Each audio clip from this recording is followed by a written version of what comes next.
Good evening. The hour being after 7:30, it's my high honor and privilege to call the October 14th, 2021 School Committee meeting to order. Our first order of business is the Pledge of Allegiance.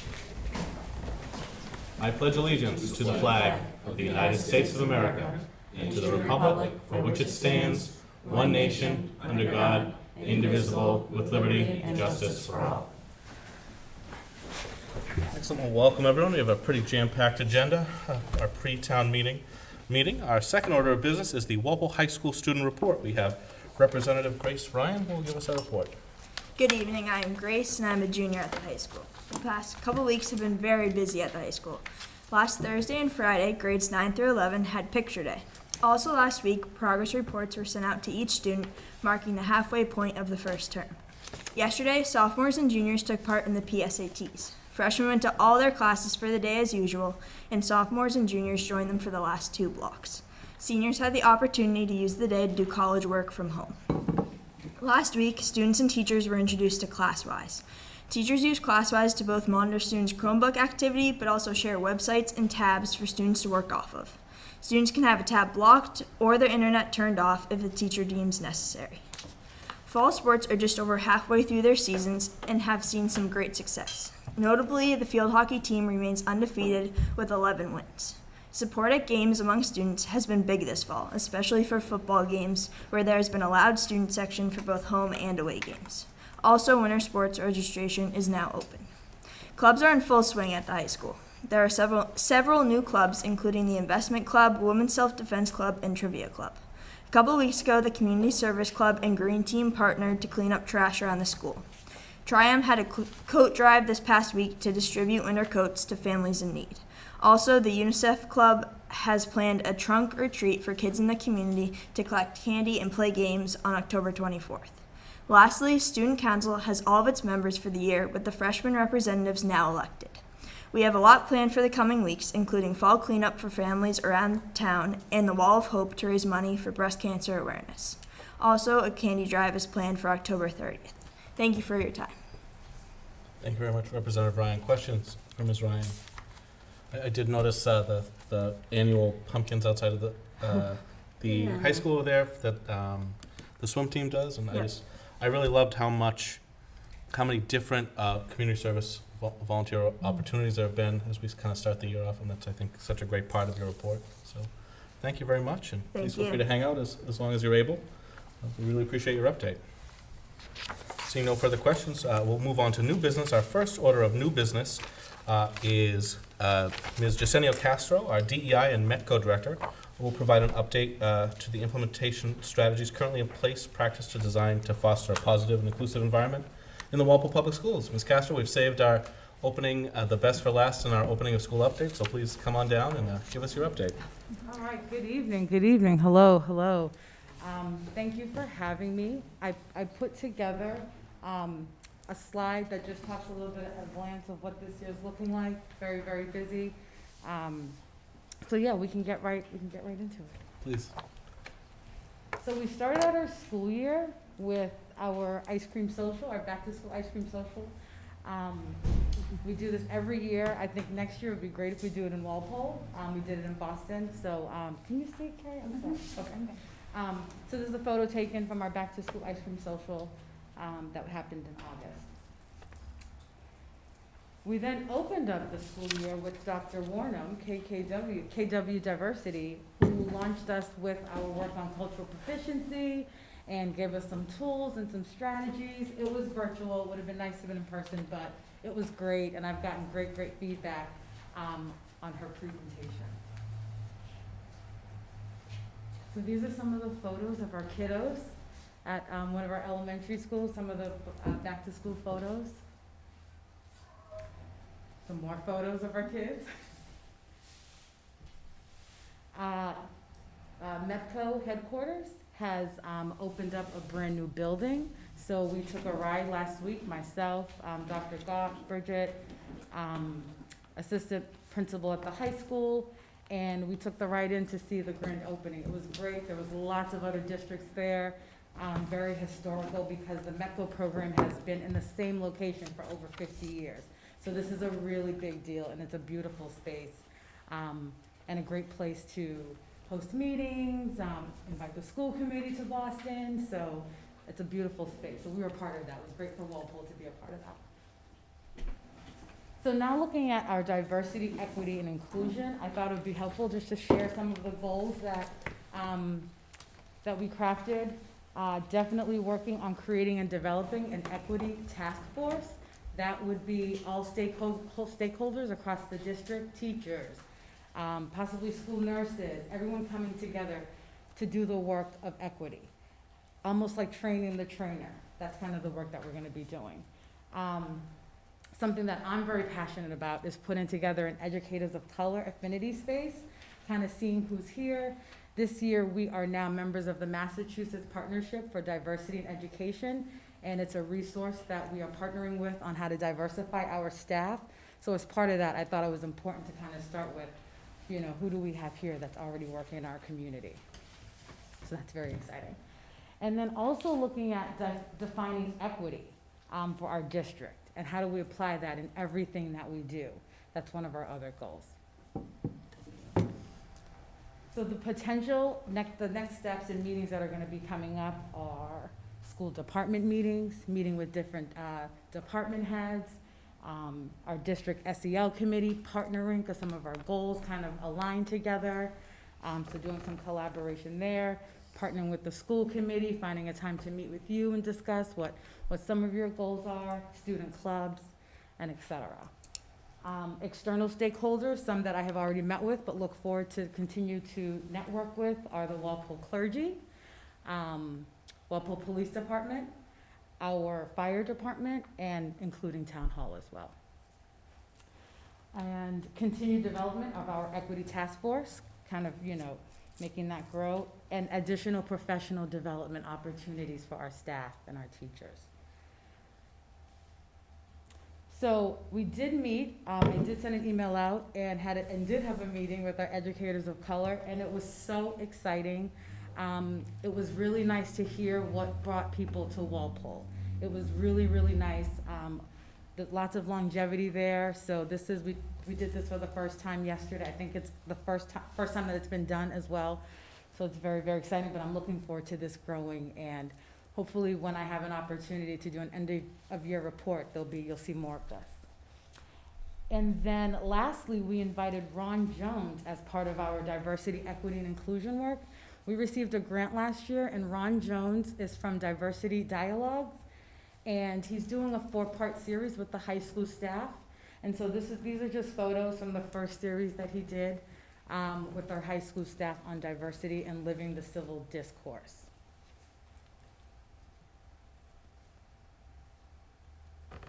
Oh, sorry, and I think that's it. That's no more. Does anyone have any questions or? Questions from the committee? Ms. Anizio? This all sounds like some really great foundational work that you've been able to start with, and it's only been a couple of months, really, since, you know, you were appointed to this position, so I think that's fantastic.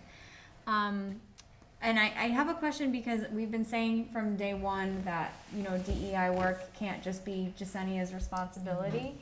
And I'm curious if you know of, you know, other steps or efforts that have been taken, you know, within the schools themselves that might fall under this umbrella, but are not necessarily spearheaded by you, where people are taking the initiative to kind of do things on their own in their buildings. Absolutely. So in leadership, and this is my first year being full-time in leadership, and it's been great. I've been getting familiar with different spaces, different department head meetings and student support meetings. But in leadership, that's really where the work gets done, and then the principals take that work and then kind of bring it to their buildings, and I support them with that.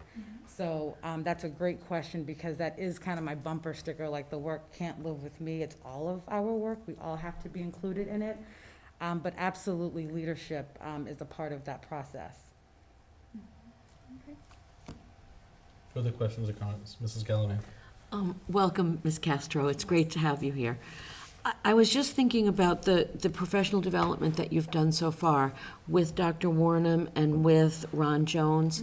If you were to give us like 2 or 3 sort of top things that you felt were good messages coming from those people, what would they be? Because I think, like Carrie was just saying, it's all of us that need to learn, and we weren't there. So I'm just curious, like, what comes to mind when you think about those trainings, and what should we sort of learn through you? Yeah, so I think about specifically with Dr. Warnham about the cultural proficiency and defining that for Walpole.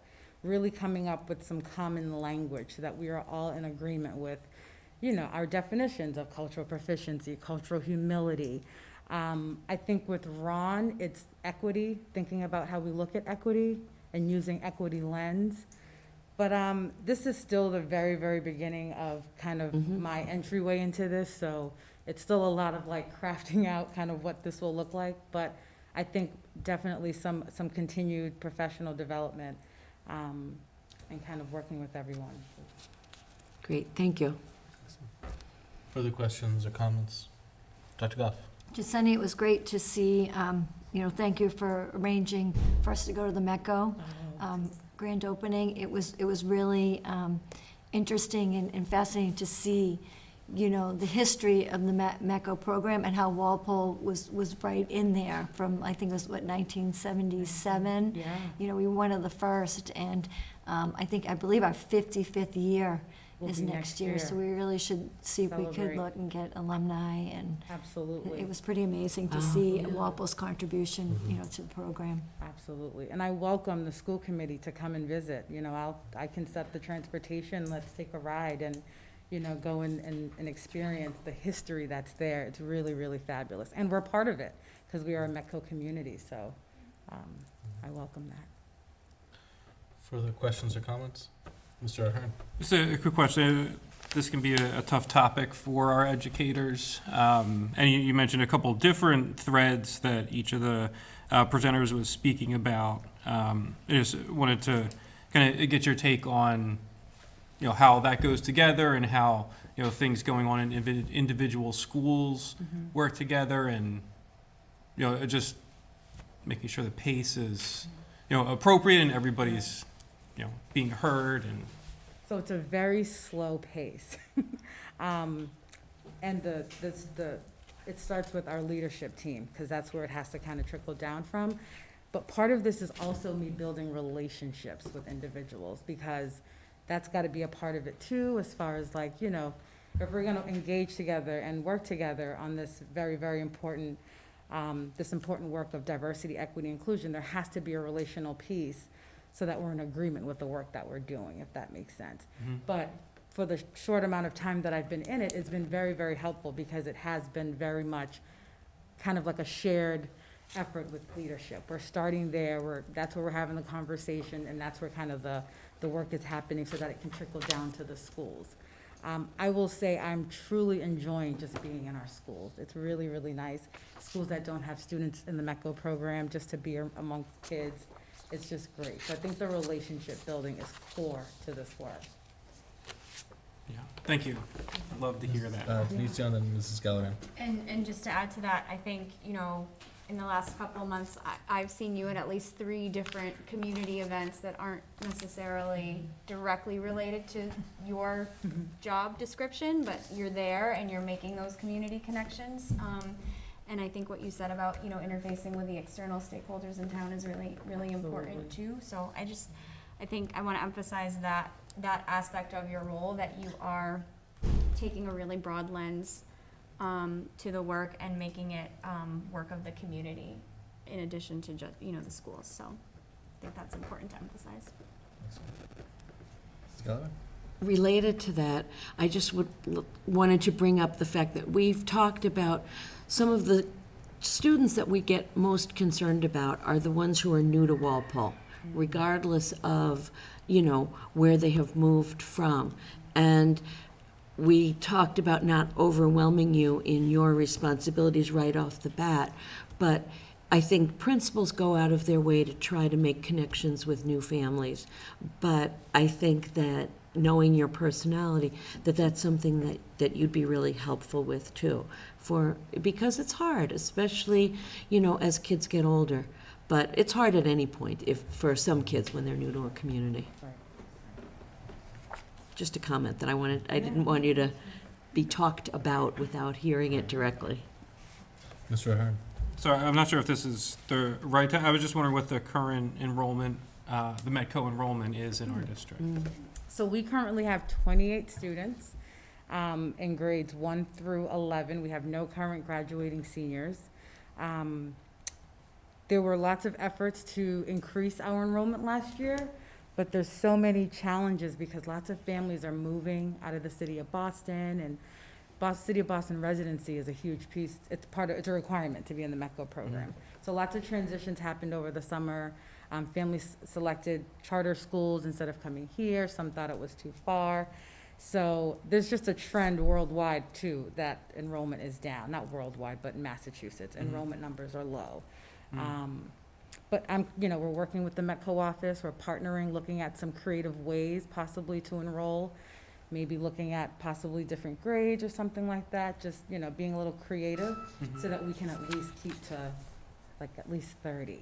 And I will say historically, looking at history, that our program's never been bigger than 40, 45 students, at least the last couple of years that I was.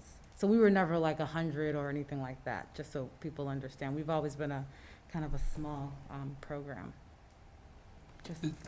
Yeah, is the, you mentioned increasing numbers, is that something that the school plays a part in? Not advertising, but providing opportunities to, access teachers and school leaders?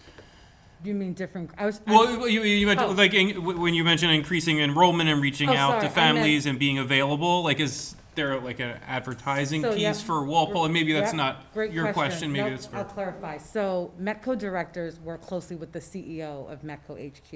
Okay. And that's the conversations that are happening to say, okay, maybe we don't, just stick to one approach of enrollment. Maybe it's, a referral base or just being creative. That's what I meant, sorry. Okay. Gotcha. More specific to METCO headquarters and working with the CEO. Okay. Thank you. Because all districts are low in enrollment, just so you know. Even the big towns, the Brooklines and Newtons, they're very, very low with their enrollment. Further questions or comments?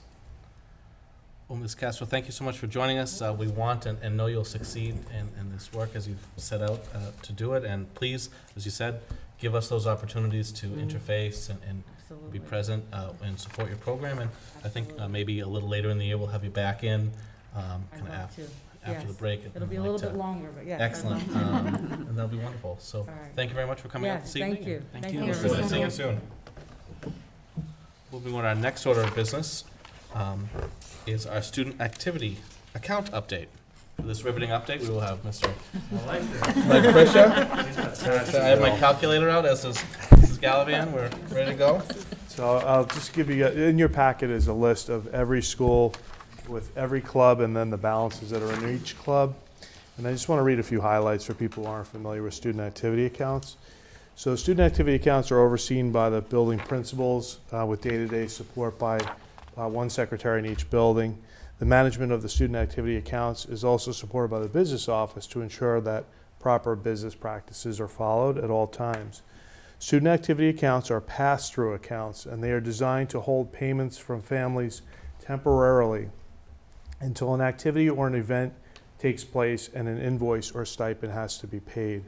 Ideally, these accounts carry small balances at year-end, but in some cases may have larger balances from fundraising activities or fees collected to offset equipment, stipends, and other club-related activities.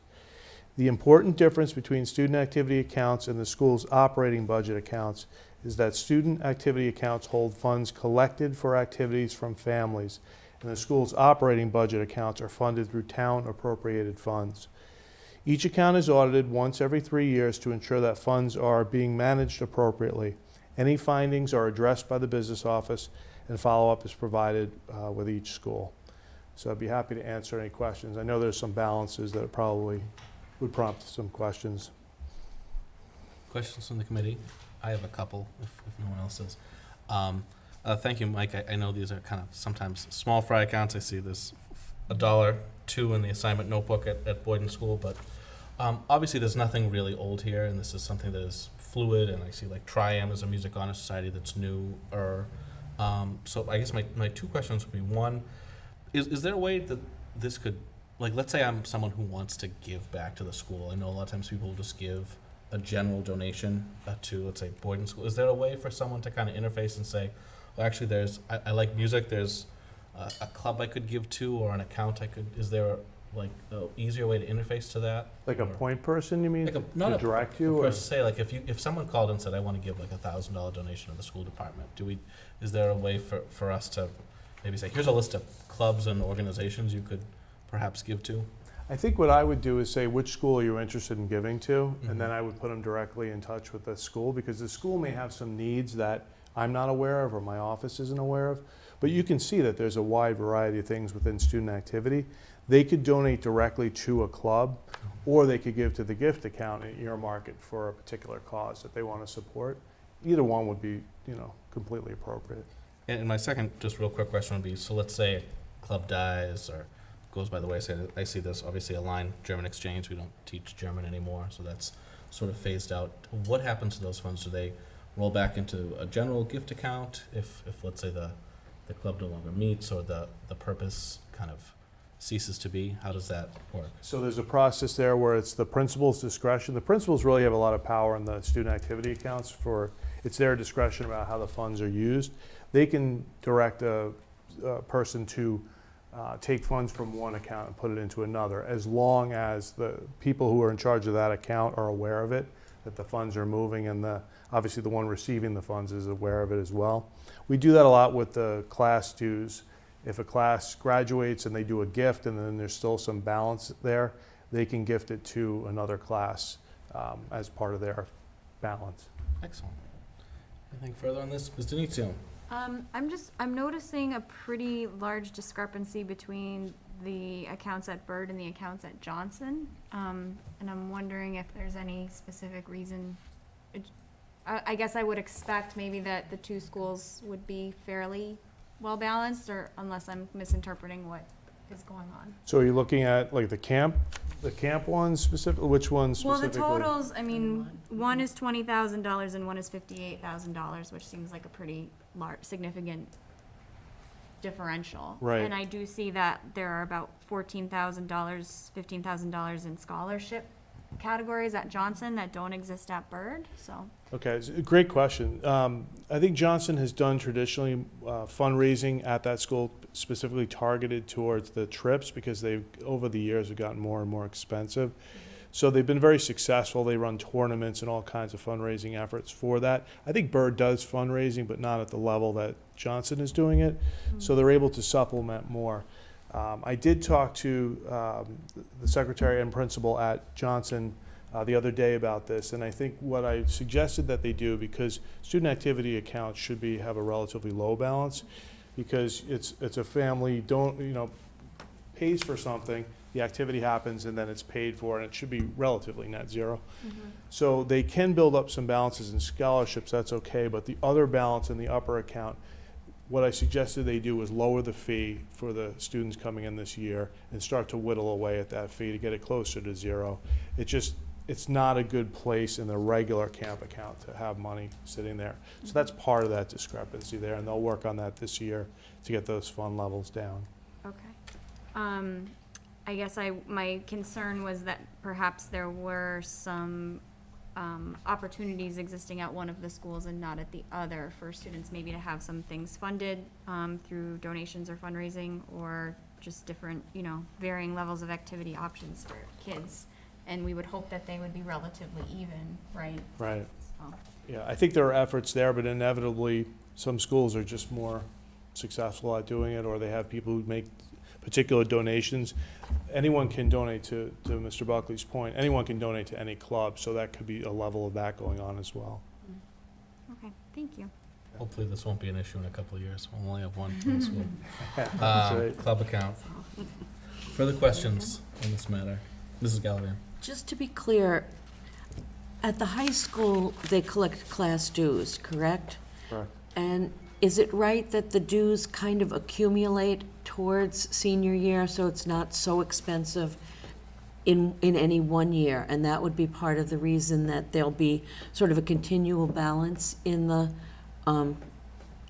class dues particular account, Correct. right? Yep. Okay. Yep. senior year, it does add, there are a lot of expenses in that senior year, that these go towards and help offset. Okay, that's what I thought, yeah, it would cover things like their graduation, their robes, their going to, do they even collect towards the prom? Is I that, don't know if this money goes towards the prom. I'd have to ask I Steve know they that. have to make a deposit on the prom. If I'm not mistaken, I think that the deposit comes out of the class dues, and then they continue, then they pay beyond that to go. But I believe, rather than hitting them with a big number in senior year, it accumulates as they get towards senior year. I mean, that would make sense, because a deposit is due early in the year, so this would be a source of where that comes Sometimes from. very early in the Right. year, yeah. Okay, thank you. Further questions, comments on the committee? Ms. Gayotis? So I don't have a high schooler, but film club at the high school, that number just seemed really high. So it is. I spoke to Stephen the other day about this as well. Film Club is very active. It's taken place over years, so money has accumulated in there. They generally buy equipment, they pay stipends. What's happened with COVID, though, is it's disrupted the whole process. And so I think it was last year, they had reached out to me and said, we're going to raise money for doing a special projector outside so we can do the projection of the film festival outside. And again, I apologize, it was last year or the year before. And I said, all right, that's fine, that's an appropriate fundraising. It was about $7,000 to $8,000. They raised the money went into the account, and then I was able to actually access COVID funding for that, which none of us knew at the time. Like ESSER had just become available. So I supplemented that. So that left them with that $7,000, $8,000. Plus they charge for, entry into the film festival, the door gate receipts kind of thing. So I had a similar conversation with Stephen about, maybe we're not going to charge over the next few years and we'll whittle that balance down. But Mike Allen's very active and the equipment they buy is very expensive. So it looks like a lot, but it does get used every year. Thank you. Further questions or comments on this matter? Seeing none, thank you, Mr. Fisher. I'll stay because the next one's a transfer. Excellent, so we'll take that, and then maybe we'll take Ms. Garvin after that. So our next item is a vote on town meeting articles. This generally is done right before town meeting, but because town meeting is on a Saturday morning this year, I thought it was best to have this additional school committee meeting and take these up now. We have two articles that are relative to the school department funding. The first is Article 13, which is our normal yearly transfers for Medicaid receipts and school parking fees, and the second is Article 14 for our middle school project. Mr. Fisher, I think probably we should bifurcate this and take two votes. So Mr. Fisher, if you want to just very briefly talk about Article 13? So the two items that are on here, and usually McKinney-Vento's on here as well, but we didn't have homeless students that would have been, we would have gotten funds from the state. So that didn't make it to the list this year.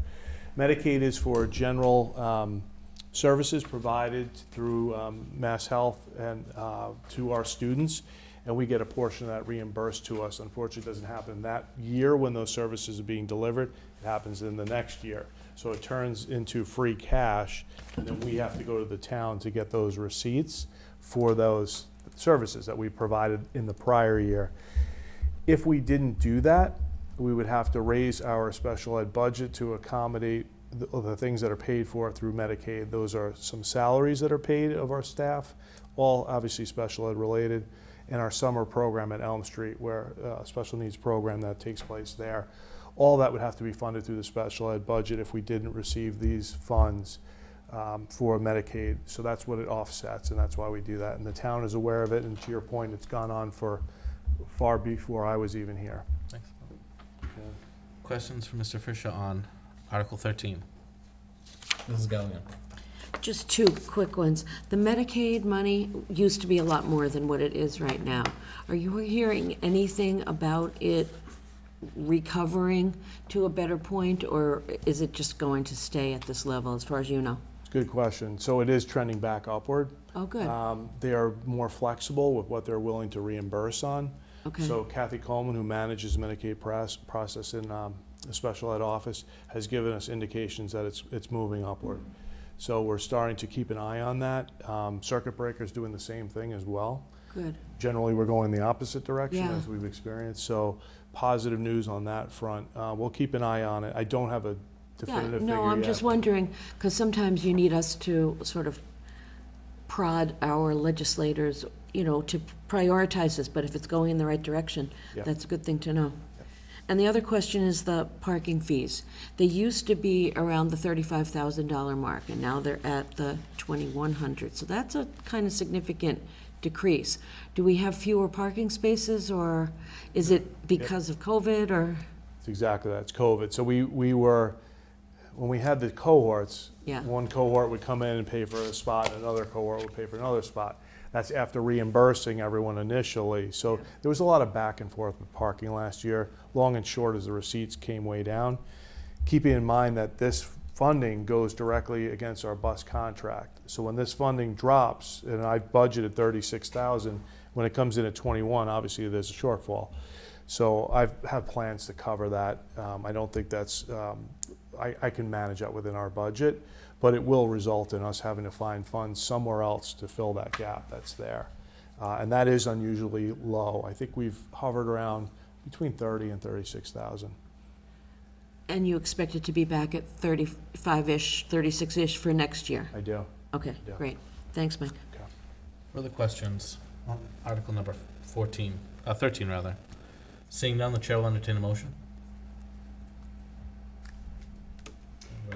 I will make a motion to approve, to vote in favor of Article 13, to vote to transfer from free cash, the sums $272,537 for Medicaid receipts and $21,355 for high school parking fees.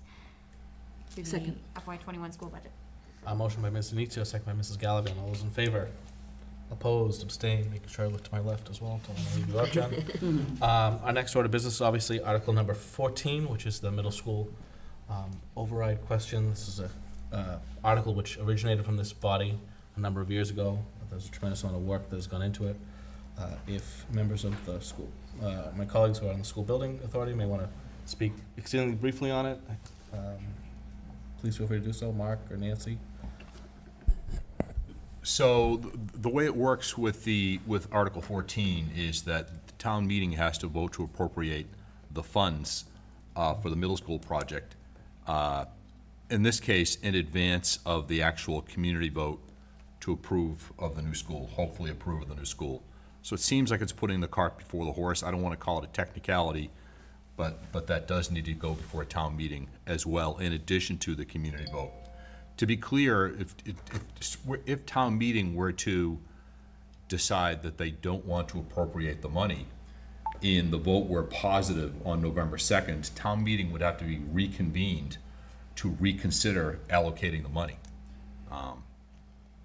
So, Article 14 is essential to the possibility of building a new school, but it's not as essential as the vote on November 2nd. Excellent. Anything further? Mrs. Gallivan? Are we going to talk about the middle school project in general later on? Or Yes. Okay, so I'll hold my thoughts. Excellent. So obviously, I'm a big proponent. I'm excited to be here. It's not this particular table. We've got a new table, but there's a lot of discussions about this, and this is one of the last pieces for this very important project. So the chair will entertain a motion on Article 14. Motion to endorse a positive vote, I guess, I don't know how to phrase it, a positive vote for Article 14 on November 2nd, pardon me, on October 23rd. Is that Second. phrased well? Motion. Yes. Motion by Mr. Breen, second by Mrs. Gallivan. Discussion? Seeing none, all those in favor? Opposed? Abstained? 7-0-0.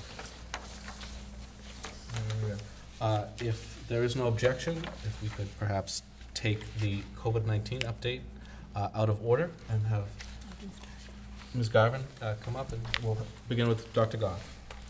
All right, as Mr. Buckley mentioned, Kathy Garvin's here to answer any questions, but I can start it off. Sorry, Kathy, I'll probably steal your thunder, but Thank you for working on this. As you know, on September 27th, we mentioned this at the last school committee meeting, Commissioner Riley announced that the mask requirement will remain in place until at least November 1st. The commissioner will review the requirements, and possibly next week we'll know more if this mandate's going to be extended. I was on a conference call with him this week, so there is no change at this point, but he will be able to give us hopefully some information next week about if the mandate stays November 1st or if it's extended. Regarding the 80% threshold, just to give you an update, at the middle schools, we have a total of 42% vaccination rate. That's because of your 6th grade. So the 7th and 8th grade at Byrd is 7th grade's at approximately 59%, and the 8th grade's at 69%. At Johnson, grade 7's at 65, and grade 8 is at 70. But the number's brought down obviously because of your 6th graders unable to be vaccinated. So that brings it down to a 45% vaccination rate. The Walpole High School, the total full vaccination rate at this time is at 74%. Staff are continuing to turn in proof of vaccination. So, we have that, as reported in the high 90%, and they're continuing to turn those proof of vaccination in. So we're getting closer. It's up from 72. So we're climbing. We're slowly climbing. The DPH update for Walpole in terms of positivity is 2.42. That was as of 10/12. That's up a little bit from 1.6. So we're seeing a little bit of an uptick. In terms of COVID cases, we had 11 last week. That was up 3 from the previous week. And as of today, this week, we've had 5 positive cases. Test and stay, again, continuing to keep our students in school. I think you know that. I think Governor Baker talked about the National Guard coming out to help districts with testing, but we've had and have been proactive, and we don't need the National Guard, knock on wood, yet, because we have Kathy Garvin and her crew in place. Terry Saunders, the testing nurse, who's doing a fabulous job. And Terry Saunders, yes. So I don't know if there's anything you want to add, Kathy? For test and stay, I did count up the tests. We've had 312 tests performed since, I think, the second day of school, and only 1 positive. All the rest were negative. So that's good news. Some students, we also do symptomatic testing. We've only done about 2 dozen, and that's because parents can elect, if their child has 1 mild symptom, say they just have a runny nose or just a headache, they can have a test at school, and if it's negative, they can return to class based on the nurse's assessment.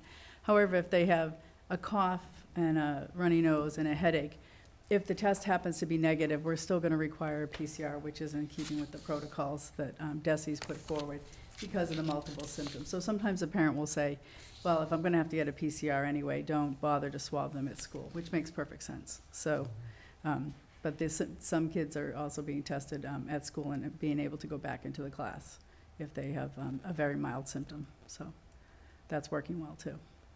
Excellent. I know from your report last time, we talked about how really overarching at the high school your data is, and there's only a handful of students, so these are really accurate numbers, and I know you were literally putting them together this evening as well for us to give us the most accurate information. Are there any further questions or comments from the committee for Nurse Garvin? I could mention, too, that COVID, I did reach out to the state, and thank you for your email, Ms. Denizio, about another COVID clinic. When we scheduled the first one, my thinking was it was freshman orientation day, so the kids could go right over after orientation and get their vaccine. And it was also practice, occurs. It was one of the last summer days, so there'd be sports practice that would be convenient for the athletes. I didn't think about the kids that might still be on vacation and not want to come back to school for a vaccine. So that was a suggestion I received from a community member. And I did reach out to the state, and I think because we have so many already vaccinated, the number of students that would be available to vaccinate, they didn't feel it was enough to come out again. So actually, Trish Fisher and Melissa Ranieri are working on getting some vaccines for us and trying to set up another COVID clinic, probably not just for the high school, but they may well run it for the middle school as well. But they have to be able to get the supply first, so that's what they're working on. Excellent. Would you characterize we're sort of plateauing, or how we're marching along towards 80%? I think we're steadily doing it, because when I run the numbers, I do see new, there isn't as many one doses left in my calculations that, but a lot of them were recent. And a lot of the kids that had only one dose last time have cleared out, so they got their second dose. So that was good news. So I think it's just steady, but I think there's going to be a number of students that just aren't going to be vaccinated for various reasons, that their families are not, do not want to vaccinate them for their own personal reasons right now. So there'll be that number, and I don't know where that number will be, but I'm very encouraged that we're moving along so steadily. So I think, if we can get the clinic in the school, that will make it a little easier. It's also, it's available in all the pharmacies now. It's very easy to get. And I think that the younger students, the last thing I read is that it's going before the FDA for a meeting. I think it's October 28th to start the discussion, and the CDC is going to have their discussion shortly after that. So we may see a vaccine coming out for ages 5 to 11 sometime in November, which would be nice. Excellent. So then I think that once that happens, maybe the middle and high school will feel more comfortable, because if it's being rolled out and younger kids are getting it, there might be more of a comfort factor. So I'm happy that it's Excellent. moving. Thank you. Questions for Nurse Garvin? Mr. Ahern? Do we incur cost for the testing if we set up a clinic? No, the clinic for the vaccine, you mean? No, there is no cost for the vaccine, and there's no cost for the test and stay program to the town or to the families. The state's providing that. Right, yeah, I didn't know if we did it separate from what DESI would No. directly provide, if there was anything that we had to do. Actually, our very first clinic was in June for both the high school and the middle schools, which was run by our health department and our MRC as volunteers. They always do our flu clinics, so they just set up, and it ran very smoothly. It was wonderfully run, and there's no cost for the vaccine, and there's no cost for the volunteers, so. Excellent. Further questions or comments? Seeing that, unfortunately, as you know, DESI's propensity to move goalposts on us, I think this is going to be a continual old business agenda item for a little while longer, Okay. but really appreciate the data that you're collecting for us and for the community, and all the work you and your staff are doing. So, thank you very much. Happy to do it, and I'll see you in 2 weeks. Excellent. We'll see you. Take care. Thanks, Thanks, Kathy. Thank you. Moving on. Want to keep going through old business? Yes. School committee meeting start time discussion. I can begin. 2 weeks ago, we discussed the statistic that we are the latest starting school committee in our region, and there was a discussion amongst my colleagues and I relative to hearing or giving the community an opportunity to weigh in on possible moving that back to 7 or 6:45. Have we heard from any members of the community? Nothing. Thank you very much, Mary. So with that, I would open up the discussion again on policy BE to the committee members, and kind of get a sense of where people's consensus is relative to moving our meetings backward a bit in time. Anybody have any thoughts? Ms. Inicio? I am in favor of this change. I think it reflects, the fact that people who work in schools, Dr. Goff, Mr. Hahn, the many, many people that come and present to us, as well as several members of this committee, start our days quite early in the morning, our professional days. And so I think this change would provide some relief to our fearless leaders and our staff in terms of just maximizing their time in their workday, and then allowing them to proceed on with their lives after that. And I think, given that the change puts us actually more in line with neighboring committees, it doesn't make us an outlier, is another reason why it makes sense. And so I would support making the change to an earlier time. Would you like to suggest an earlier time? You want to put a pin in it? I don't really have strong feelings one way or another Excellent. about the specific time. I don't know what works for other people. Excellent. I concur with you. Other comments from the committee? Mrs. Gallivan? I like the idea of starting earlier. I think that, just, we've done a really good job about not having meetings that last for hours and hours and hours. But I think that people make their best decisions when they're not tired and thinking about, am I going to have time to get what I need done before I go to sleep tonight, kind of a thing. So I think if it works for people, I would like to do it. And I have more flexibility probably than some of the people with young kids. So I'd be open to 6:45, I'd be open to 7. But I think the idea of moving it earlier, especially because we're not talking about, we're talking about probably 2 nights a month. Although, there are times then that we add a workshop. And so, I think it has to work for the majority of the school committee members. And I think the hardest thing is if you have the real little ones at home. My grandfather used to say nothing good happens after 10 o'clock at night, so. But can I just add one thing? Please. So I believe that you had made a point last meeting about there is sometimes the need for executive session prior to a meeting, and so perhaps 7 o'clock is a better option because then we're not going too early in the evening if there's a need for executive session. And also, I believe the select board and the finance committee, I think that the town meets at 7. I think that's it. And to Ms. Denizio's point, I think, just kind of as another consensus point, we are now, beginning of this year, we had an executive session at the beginning of the meeting. In years past, sometimes we had an executive session at the end of the meeting, which is kind of to Nancy's point, the last thing you're doing before bed. So I would like, if people think that worked well, the one time we had the need, I'd like to continue to have them ahead of the regular meeting. Unless we feel it may go on and on and on. But I'm supportive of 7. I'm also supportive of 6:45. Other thoughts from colleagues? Mr. Ahern? I'm supportive of not specifying a time in our school committee policy.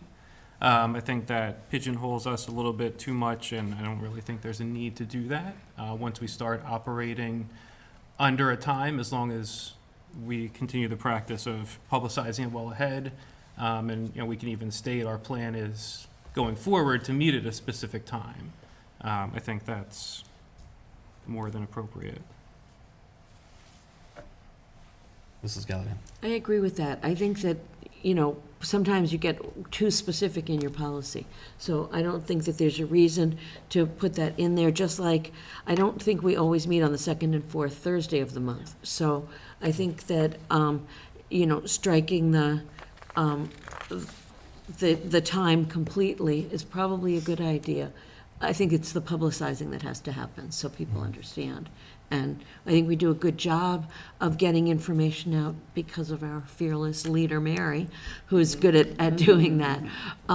So that's the important part. I would strike the timing and try the 7 o'clock, because then it gives us flexibility. Excellent.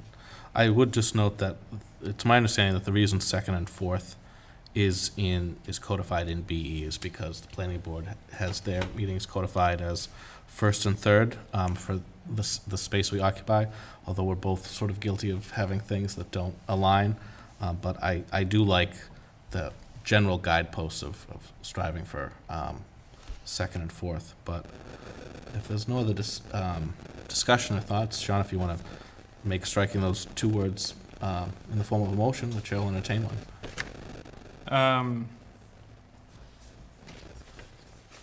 Yeah, so are we removing 2nd and 4th as well? You could make that motion, but I would start with at 7:30, striking from BE. We'd like to make a motion to strike at 7:30 PM from policy BE. Second. Motion by Mr. Ahern, second by Mr. Breen. Discussion? Seeing none, all those in favor? Opposed, abstained, 700. It is struck. Anything further on this matter? Mrs. Gallivan? So our intention is to change our time, correct? Yes, right. do we have an agreement on what time we're gonna? Yes. That would be the only thing Right, I'd like to, exactly. yeah. So, I don't think we necessarily need to vote, but if we want to declare a consensus that we're going to start our meetings at We 7 could do o'clock. 6:45, but a later start, but that could be the start of executive session on nights when we have an executive session and push back the regular meeting till 7:15 or something like that. Right, but I mean, not to be parliamentary, but if we do have an executive session, the meeting does begin to go into it. So, Oh, that's right. 6:45 would be a start time, would be possible regardless, Right. because we are kicking off a meeting at that point. So if people, are people okay with 6:45? I can get from Dedham to them, I don't, Yeah, Waltham to here is 6:45 is doable. okay. Jen, is that okay with you? Yeah. Okay, excellent. All right, so that's a consistent, Mary, we'll just codify that in our parent update that we'll now be meeting at 6:45. Anything further on policy BE? It's in support of the Thursday night football games. Oh, Appreciate that. excellent. Maybe in a couple of weeks of Red Sox games. You never know, Yeah. so I was just thinking, could Very be. good. Any further, moving on, our next order of old business is middle school project update. Dr. Goff, do you want to begin? I'm gonna kick it me? off to I could my begin, school certainly. building Yeah, committee chair. I was expecting to. So I have 3 dates to mention to everybody. We have our last, I think, 7th and last community forum, maybe it's the 8th, Yeah. it's on October 19th. October 22nd is the fall town meeting, and November 2nd is election day. I would. 23rd. This Oh, Saturday, the 23rd. Saturday, the 23rd, pardon me. October 23rd is the fall town meeting, thank you. And November 2nd is election day, the vote on to either support or not the new middle school project. Importantly, the community forum, each of these, some of the earlier Zoom ones were sort of repeats of each other. I think this last one has been much more refined. Dr. Goff has put in quite a bit of time. As people have in the last couple of meetings asked more precise questions that we've tried to answer, they've been sort of rolled into the presentation this time. So more information, I think, for people that are just starting to pay attention. And I find that through, some of the earlier community forums, some people would really just begin to catch on to a lot of things that went right past them if only that second meeting that they attended. So I would encourage people that have attended a meeting already to attend this one as well. And anybody that, is still sort of catching up on this, attend it. It's going to be chock full of information. And, we don't want any questions lingering out there necessarily that people feel as if haven't been answered. We want to be able to answer every question that anybody has. So that would be October 19th, the community forum. Ms. Sarah? There's a tour beforehand, is that true? If people want a tour of board? There is. I don't have the times under my nose, but Okay. yeah, 6:15. there is a tour of Bird. So the meeting is at Bird Middle School with tours in advance for anybody that's interested. The meeting at Johnson, there were about 10 or 12 people that took the tour in advance. We'll see how many come for this one, but Thank you. yeah. Just Ms. a Denizio? question about the tour. Is the tour focused specifically on the building itself as it currently exists, or is part of the tour also to sort of show people, give people a sense of where the new building would be placed, anything like that? It's more to show the current conditions of the facility. And part of the presentation will be the schematic designs. and Correct. Help people orient to what the plan is. Once you see the building and you go for the tour, you'll completely get it and understand. Excellent. Further, Mrs. Gallivan? Yeah, just want to talk a little bit about it because I think this is one of the most important things that'll happen for our school district this year. We've been working on this for a very long time, and it really is going to be in the hands of the Walpole voters in 2.5 weeks. So we just want to make sure that people understand that we're available to answer questions. But as Mark said, really the best way to become an informed voter is to attend the forum next Tuesday night. And if that doesn't fit into people's schedules, it is going to be taped and it's going to be available on demand through Walpole Media. So that's a great way to become an informed voter. Some of the main points that I just wanted to go over are the public vote is on November 2nd. It'll be We'll vote just the way we always do in Walpole. Some people will vote at Fisher, some people will vote at Old Post Road, and other people will vote at Blackburn Hall. If by chance people are too busy to vote on that particular day, just like usual, you can vote early. There's absentee voting that also is a possibility. And to just summarize what we're talking about building a brand-new middle school on the property at the current Byrd Middle School. It'll combine and serve all students in grades 6, 7, and 8 going forward.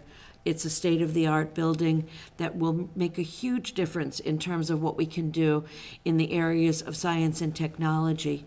I think that those are the areas that stand out for a couple of reasons.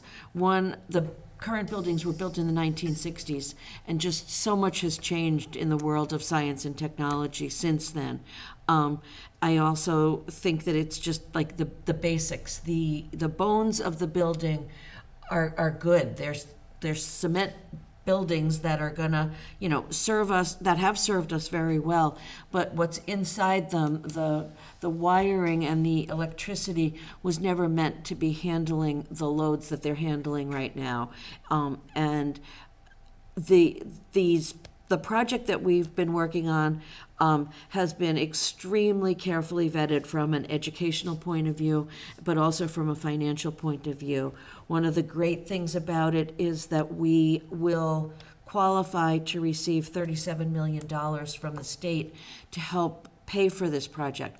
Walpole never qualifies for, I've never known Walpole to qualify for a grant of $37 million. So it's a great opportunity from that point of view, but it's also a really good opportunity for the students, the future middle school students of Walpole. And there's a great deal of information available on our website. So again, for people who want to ask questions, next Tuesday night is a great time. But if you're just looking for the basics, the information is on the school website, which is walpole.k12.ma.us. Those are the points that I think are important for people to know. Further thoughts, comments on the middle school update? Mr. Hearn? Is the, you mentioned the forum will be recorded. Is it going to be broadcast as well, or just? I don't know. I believe so, because Wobble Cable will be there. Okay. Awesome. Can I make another comment? Absolutely. You have the floor. Sorry, I just want to, we have amazing middle school teachers. Yeah. And they've been working so hard in these facilities, and, Nancy, you made a good point, from the outside, they look great, they're long lasting, but what the staff has to do each day to make the spaces they've been giving learning ready is pretty significant. And I'm very hopeful that the town will support giving them a space that they don't have to worry about preparing each and every day, and it'll come ready for them to enter into teaching and learning with their students and really see, how they can flourish in that. Thank you, Sean. I'm sure as a technology director, going through our closets turned server rooms must drive you crazy. Yes. There's a term called future ready, and Byrd and Johnson are both future proof. You do not actually get to the future in the schools. Oh, I like that. Quote of the night, ladies and gentlemen, right there. 9:33. I think the thing that comes to my mind, and I'm very excited for this forum, and we obviously urge all of our neighbors to, there are so many opportunities and touch points to get information on this project, but I go back to Finance Committee woman Sue Lawson's comment. You get one shot at 6th grade, you get one shot at 3rd grade, and I think we have a tremendously generational opportunity to deliver for the students of Walpole. I say this as a class of 2000 graduate of Johnson, and it's just so tremendously exciting for me, and I think we hope that everyone takes us up on all the work that so many of our professionals and volunteers have done to move this process along and this project along.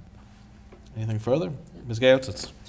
Yeah, I would just like to say that we've been trying to, get around and speak to as many people as possible and have these public forums. The goal is to answer as many questions as possible, but if anybody still has questions, we do have school committee email. There's a website on the school building page that you can reach out. So please feel free to ask any questions. Like we said, we try to incorporate all these questions into the presentations and the FAQs we produce. But, we're happy to answer anything, so please reach out at all. Excellent. Anything further? Just one quick Dr. comment. Goff? That this is something that we've been working on. I think Nancy alluded to it for years. I think it's been 7 years. So it's not something that we've done, overnight or last year or even, 3 years ago.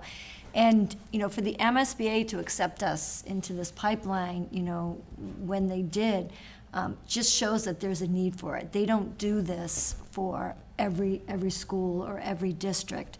Not many SOIs get in compared to the ones, the statement of interest that are submitted, and then even continue to get through all of the deliverables and get to the end where we are. They knew when they saw, Bird Middle School and the middle schools that there is a need. So I just wanted to make that point. Thank you. Final thoughts? Seeing none, we'll move on to superintendent's report. I think we took out just about everything. But Just about, Bill. Just wanted to let you know in your packets, you have a copy of my goals for the 21-22 school year. As I mentioned, and I think Bill mentioned at the last school committee meeting, I met with Bill, Carrie, and Nancy, who are on the superintendent evaluation subcommittee, to discuss these goals. So as you take a look at them, just briefly, goal one is the student learning goal, which all of these goals align with our strategic plan, and then also our leadership council goals. And even Assistant Superintendent Bilhan and I sit down and go over our goals together to align them as well. The first goal really prioritizes with the principals increased proficiency in our levels in math. And you'll see that there are key actions that go from reviewing performance data and identifying strengths and areas of need to providing with the admin team with feedback. We talked about learning walks and check-in meetings to discuss instructional practices. We talked about data team meetings to support our data analysis, and then reporting to school committee on benchmarks and actionable steps. We also have a task force that will be meeting once per month. We have that coming up with all to review district data and to develop action steps. So you'll see that all outlined there. The second goal focuses on strengthening the capacity of our principals and the implementation of what we talked about at our workshop was the DESE acceleration roadmap through modeling and support to meet the diverse needs of our learners through high-quality, strong, grade-appropriate instruction. And you'll see those key action steps there with emphasizing on grade-level standards with Tier 1 supports, utilizing our data, and ensuring collaboration to implement these practices. And really working with administrators to even monitor things such as attendance, because we know that face-to-face instruction is extremely important. And also to facilitate those resources, and you can see those benchmarks outlined there. The third goal focuses on building the internal capacity of systems and structures that ensure equity, access, and opportunity across our schools. And that ranges into learning walks, really focusing on equitable practices, meeting with our Director of Diversity, Equity, Inclusion. We need to review our teacher checklist in order to ensure these global perspectives throughout the curriculum. Also soliciting feedback from our families and our students, and also looking at ways that we provide all students with opportunities to enroll in high-level classes, and then also reviewing our monthly disaggregated data regarding everything from discipline referrals to special education referrals, instructional support team referrals, and attendance, and you can see the benchmarks there. The fourth goal provides leadership and guidance to support our administrators, our faculty, and staff during COVID to make sure that we proactively continue to prepare. and all things related to COVID. So you'll see all of those key actions that are available there. The fifth goal focuses on collaborating with our municipal officials on, you guessed it, the middle school building project, and engage stakeholders. So that goes from completing all of the deliverables and working to educate our community and our stakeholders about the building, and holding all the necessary community forums. And then finally, as you can see, this is made up of student learning goals and also district goals, but I have to have a professional practice goal in there. And that's also through the third year of the new superintendent induction program of continuing to develop strategy and skills and data analysis. And so you'll see, so that should actually say it's a second year. It's the third year. I really would prefer not to complete the second year, as valuable as it is, but it's the third year, and you can see it all outlined there. And this year really focuses on content, but a lot more consultancy groups and problems of practice, and just being able to meet with many more superintendents that I haven't had the chance to really interact with and brainstorm. So it's another opportunity, another job alike that really is proven beneficial. So I know these are a lot. I know that I think, Carrie, you talk about it as aspirational, right? But we did talk about that, but I know we're going to meet more frequently as a subcommittee in terms of to take a look to reevaluate. So also, October, the October enrollment is in your packet, so you'll see that. That's just the October 1st, so those are going to fluctuate. What I want to bring to your attention, which is also related to the middle school building project, is that when you take a look at these numbers and you determine where we're going to be in terms of enrollment with the middle school building project, you can kind of see those numbers if you focus on kindergarten even through grade 7. So for example, if you look at the middle school enrollment now, it's 803, right? And people will say, well, wait a minute, you have this enrollment, MSBA has determined that you're at 905, you're really going to fill that enrollment. Just by, and typically people will come into and want to come to a new middle school. When you're looking at the years in 2022, 2023, the number goes up a little bit to 809. And then 2023 and 2024, it increases to 829, because you can see some of those younger grades increasing. And then 24, 25 to 843, and then it increases the next year, the middle schools, to 855, and then we go to 893, 892. So you can really see the progression throughout the years on that October enrollment. I just wanted to make just another announcement, a reminder about food service. I think you're all aware that the school nutritional programs across the state and the nation are currently faced with these unprecedented shortages of food or packing materials, massive delays, cancellations of delivery, and then labor shortages. So this is really happening nationwide, and it's affected the availability of certain food items that are leading to substitution of menu items that we've been able to offer regularly in the past. These supply issues, like I said, are occurring throughout the country in challenging school systems. So Maria Hall and her team, they've done fantastic work making the substitutions as they need to on the fly. We know that sometimes affects students and families because they plan for that lunch that they're going to have. But she and her team are doing their best to provide updates when they know there are going to be changes. And good news, it's still free. And will continue throughout the school year, and this participation really helps keep our program remaining strong. So we look forward to continuing the free meals, and we thank Maria Hall and her group for doing that. Open houses ran effectively. They were different this year in the elementary school. It was much more of a curriculum focus, and families were provided with presentations from their teachers about the curriculum and class expectations for the year. We received a lot of positive feedback the way that this has been run. We have parent-teacher conferences are fast approaching. This year we're going to offer a choice, in person online, virtual, so we'll get feedback to see, what the preference was. But we really felt like for families, it would be great to have that option.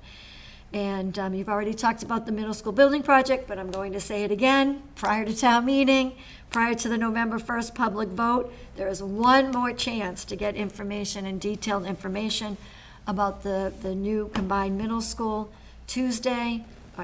Next Tuesday, October 19th, 7 PM, tours at 6:15. That's it, so I don't know if you have any questions or Questions, comments. comments, concerns for the superintendent? Mrs. Gallivan? I just want to comment on the superintendent goals. I think that Dr. Goff was extremely receptive to the feedback that we had given after a very rough year last year where, COVID was the main thing. And I think these are aspirational goals. I think they're very ambitious. And I think it's brave to put out there that you're challenging yourself to excellence. And as the leader of the district, I would expect that will filter down if your boss is willing to put herself out there and challenge herself. I think that it will have an impact on the whole district. And I think that, we as a committee should pull this piece of information out of our packet and keep it, because I think that out of fairness, we need to give feedback on a more regular basis. And that was the thinking behind the subcommittee when we said that we're going to meet in September and December and February and then May, so that, we do our part as well. I think that that's an important piece. Thank you. Well said. Anything further? Superintendents? Seeing none, moving on, subcommittee activity. Mrs. Gallivan touched upon it. We'll meet in our superintendent evaluation subcommittee in late November, December. Citizens' comments. Nothing else under subcommittees, correct? No. Excellent.